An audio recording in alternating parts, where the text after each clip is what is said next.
ನಿನ್ನೆ ಹೇಳ್ದೆ ತಾನೆ ಏನೋ ಆಗುತ್ತೆ ಅಂತ, ಬಟ್ ಇವತ್ತು ಊರಿಗೆ ಹೋಗ್ಬೇಕಿದೆ, ಪಕ್ಕ ಏನೋ ಆಗುತ್ತೆ ಅರ್ಜುನ್ ಅಂತ ಅಳೋದಕ್ಕೆ ಶುರು ಮಾಡ್ತಾನೆ. ಅದಕ್ಕೆ ಅರ್ಜುನ್ ಏನೂ ಆಗಲ್ಲ ಜಗನ್, ನಡೆ ಊರಿಗೆ ಹೋಗೋಣ, ನಿನ್ನೊಟ್ಟಿಗೆ ನಾನು ಕೂಡ ಬರ್ತೀನಿ ಅಂತ ಹೇಳ್ತಾನೆ.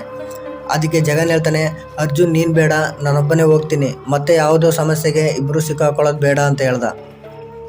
ಅದಕ್ಕೆ ಅರ್ಜುನ್, ನೋಡು ನಾನು ನಿನ್ನ ಸ್ನೇಹಿತ, ಏನೇ ಆದರೂ ಪರವಾಗಿಲ್ಲ, ನಾನು ನಿನ್ನ ಜೊತೆ ಬಂದೇ ಬರ್ತೀನಿ, ಧೈರ್ಯವಾಗಿ ನಡೆ ಹೋಗೋಣ ಅಂತ ಸಮಾಧಾನ ಮಾಡಿ ಇಬ್ಬರು ಕಾರಲ್ಲಿ ಹೊರಡ್ತಾರೆ.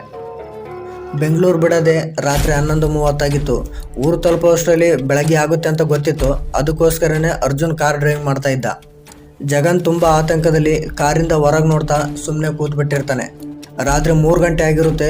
ದಟ್ಟವಾದ ಕಾಡಲ್ಲಿ ಕಗ್ಗತ್ತಲನ ಕಾರಿನ ಲೈಟ್ ಸೀಳ್ಕೊಂಡು ಕಾರ್ ಮುಂದೆ ಸಾಗಿದಂತೆ ಭಾಸವಾಗ್ತಾ ಇತ್ತು. ಜಗನ್ ಕೂಡ ನಿದ್ರೆ ಬಂದು ಆಗಾಗ ಕಣ್ಣು ಮುಚ್ತಾ ಇರ್ತಾನೆ. ಕಾರ್ ಒಂದೇ ಸಮನೆ ಹಾಗೆ ಸಾಗ್ತಾ ಇರುವಾಗ ಕಾರಿನ ಲೈಟ್ ಇದ್ದಕ್ಕಿದ್ದಾಗೆ ಆಫ್ ಆಗುತ್ತೆ. ನಂತರ ಕಾರ್